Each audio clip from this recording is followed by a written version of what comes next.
Oke, Sobat Learning ITS, jumpa lagi dengan saya. Kali ini saya akan membahas untuk terminologi diesel engine.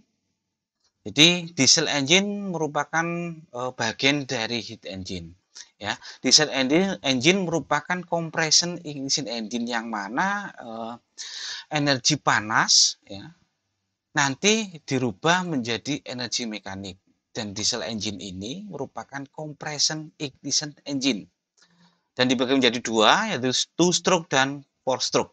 Nah, bisa kita lihat di sini ini adalah bagian dari ruang bakar. Jadi Anda lihat di sini. Nah, ini adalah ruang bakar. Yang mana di sini ada TDC, ada BDC. Jadi BDC adalah merupakan bottom dead center. Kemudian untuk yang TDC ini adalah top dead center. Nah, jarak ini merupakan stroke atau langkah ya. Jadi langkah torak. Nah, kemudian kita punya bur. Di sini adalah luasan dari piston. Sehingga kita akan mengetahui berapa volume atau berapa total kapasitas volume silinder di sini. Nah, kemudian di sini Anda bisa lihat di sini ada katup inlet maupun outlet dan di sini ada full injector. Ini ada spark plug ini untuk motor utuh. Nah, kita lihat di sini ini ada clearance volume. Jadi di sini ada cylinder head, kemudian di sini ada top dead center. Ini adalah mempunyai jarak clearance ya. Ini adalah tempat untuk pembakaran nanti. Ya. Kemudian ini adalah piston. Nah, ini pergerakan piston akan naik turun sehingga akan di sini ada rotasi motion crankshaft mechanism. Nah, Anda bisa lihat di sini, jadi perbedaan antara spark ignition dan compression ignition ya, itu terletak pada pembakarannya. Jadi kalau di spark ignition ini udara dan bahan bakar masuk ke dalam silinder sini, kemudian baru dikompresi dan ada percikan api dari spark sehingga terjadi ledakan sehingga akan dari heat ya dari panasnya ini menjadi mechanical. Nah, berbeda dengan yang kompresi. Kalau kompresi udara masuk ke dalam silinder melalui katup inlet ini baru nanti dikompresi sampai ke top dead center ini baru bahan bakar diinjeksikan. Nah, itu adalah diesel engine. Nah, bisa Anda lihat di sini. Ini adalah bagian dari diesel engine. Yang pertama adalah camshaft. Jadi camshaft ini untuk mengatur buka tutupnya katup, baik inlet maupun outlet. Ini adalah piston. Kemudian kita punya crankshaft di sini. Ini adalah crankshaft. Kemudian dihubungkan dengan flywheel, roda gila. Nanti yang roda gila ini nanti dihubungkan dengan sistem transmisi. Nah, untuk bentuk silinder di sini ada beberapa macam. Yang pertama adalah inline engine, jadi dia tegak lurus pistonnya dengan crankshaft-nya. Kemudian ada V-engine, V-engine ini dalam membentuk V, ya, di sini crankshaft, kemudian silindernya bentuk V. Kemudian ada opposite engine, jadi ini saling berlawanan pergerakan pistonnya. Kemudian ada radial engine yang mana seperti perputaran radial di sini. Nah, bisa kita lihat di sini. Jadi ini adalah gambaran untuk pergerakan piston di diesel engine. Pada saat udara masuk, ini katup inlet, udara akan masuk, ya.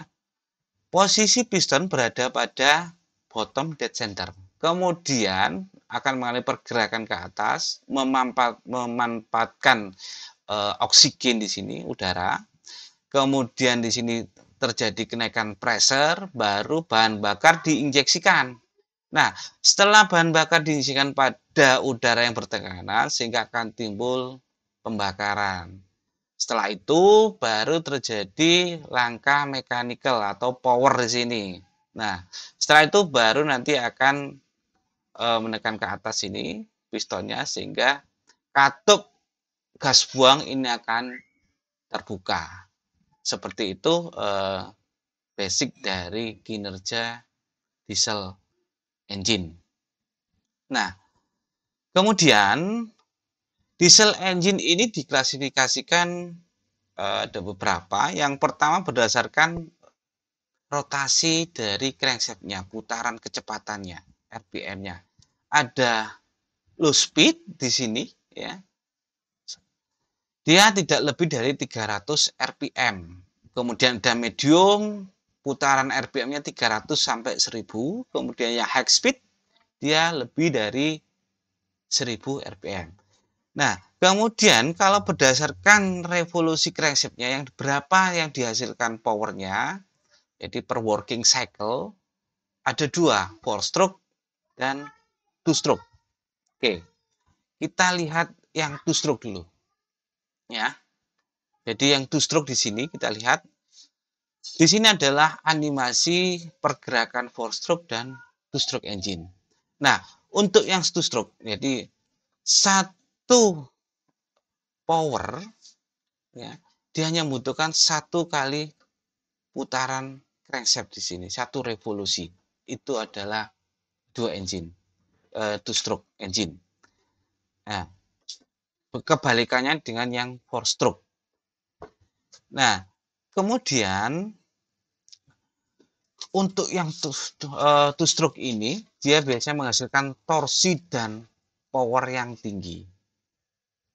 Kemudian high initial cost, karena di sini adalah bahan bakar yang digunakan relatif dengan kualitas yang rendah, sehingga memerlukan treatment bahan bakar, sehingga akan menambah biaya di awal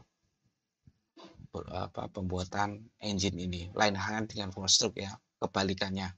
Nah, untuk two-stroke dia low maintenance, kemudian loop oil consumption is low karena dia putarannya rendah, sehingga gaya gesek yang terjadi juga semakin rendah, beda halnya dengan yang four-stroke. Nah, kemudian low stroke ini biasanya dia termasuk slow speed engine, RPM-nya di bawah 300. Tentu dia biasanya langsung direct dengan propeller. Beda halnya dengan yang four stroke di sini ya. Nah, jadi kalau four stroke ini kebalikan dari two stroke engine. Jadi satu langkah kerja dia membutuhkan dua kali langkah revolusioner crankshaft di sini. Kemudian low initial cost, kemudian loop oil consumption tinggi. Nah, ini bertolak belakang dengan yang two stroke. Kemudian ada requirement gear assembly karena untuk di kapal biasanya untuk propellernya dia membutuhkan RPM yang rendah. Oke. Kemudian kita lihat di sini, ini adalah basic cycle ya, jadi heat cycle. Kita punya two stroke diesel engine, kemudian ada four stroke diesel engine. Nah, jadi ideal diesel cycle di sini kita punya 4 proses ya. 2 proses untuk isentropik, jadi reversible adiabatic, kemudian ada proses isokorik dan isobarik proses, yang mana di isentropik ini untuk kompresinya merupakan compression stroke, kemudian isobarik expansion ini merupakan pada saat ignition ya, fase, kemudian ada isentropic expansion, jadi pada saat langkah kerja atau power stroke, kemudian ada isokorik decompression, ini adalah langkah buang. Nah, kita lihat di sini, yang di sini. Jadi two stroke ini kita punya bottom dead center di sini. Jadi ini adalah bottom dead center, kemudian ini adalah top dead center. Nah, pada saat torak atau piston ini di bawah di daerah bottom dead center, dia akan mengkompresi udara, sekaligus udara masuk di sini, kompresi di sini, baru nanti di sini diinjeksikan bahan bakar, seperti halnya di sini, diagram PV-nya ya. Kita kompresi udara di sini, sehingga tekanannya naik, kemudian kita injeksi bahan bakar di sini, kemudian terjadi langkah power di sini, sekaligus langkah buang. Beda halnya untuk yang four stroke di sini. Four stroke, jadi Anda lihat di sini, kita lihat dari masuk dulu di sini intake. Jadi pada saat di TDC di sini, Piston ini turun sampai bottom dead center ini sambil menghisap udara. Kemudian udara akan dikompresi sehingga naik, ya. Kemudian bahan bakar diinjeksikan, terjadi langkah kerja di sini. Baru nanti kembali lagi langkah buang. Begitulah kemudian seterusnya dia akan hisap. Jadi 2 kali langkah revolusioner, kalau yang two stroke 1 langkah revolusioner crankshaft, dia menghasilkan power. Nah, kemudian berapa sih daya yang dihasilkan dari engine? Kita lihat di sini. Jadi power merupakan fungsi dari pressure, kemudian berapa kapasitasnya, tentu L kali A ya, L ini adalah panjang stroke-nya, kemudian A ini adalah diameternya, kemudian dikalikan dengan jumlah putaran sein dan dikalikan jumlah silinder. Dibagi 2 kali 60. Ini menghasilkan berapa watt nanti yang dihasilkan. Nah, kalau di kapal bisa kita lihat di sini sistematikanya. Jadi di engine yang dihasilkan oleh piston di sini ini merupakan IHP ya. Jadi IHP, kemudian BHP-nya ini keluaran di flywheel-nya. Nah, tentu mekanisme ini mempunyai efisiensi masing-masing. Jadi ini IHP di sini, BHP di sini. BHP di sini ya kalau diesel engine sekitar ya plus minus 40% lah dari IHP. Setelah itu SHP ini adalah sub horsepower, kemudian akan diteruskan ke delivery horsepower di sini di pos propeller.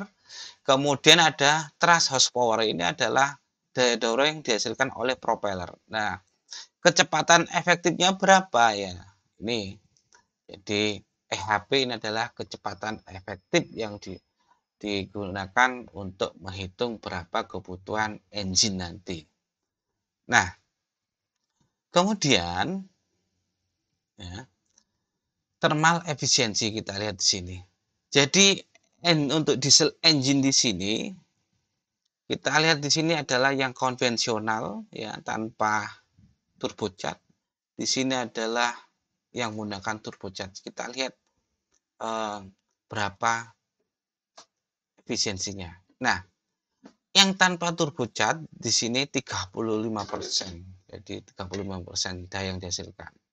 Nah, sedangkan yang memakai turbocharge sekitar 40%, sehingga ada kenaikan 5% untuk kerja.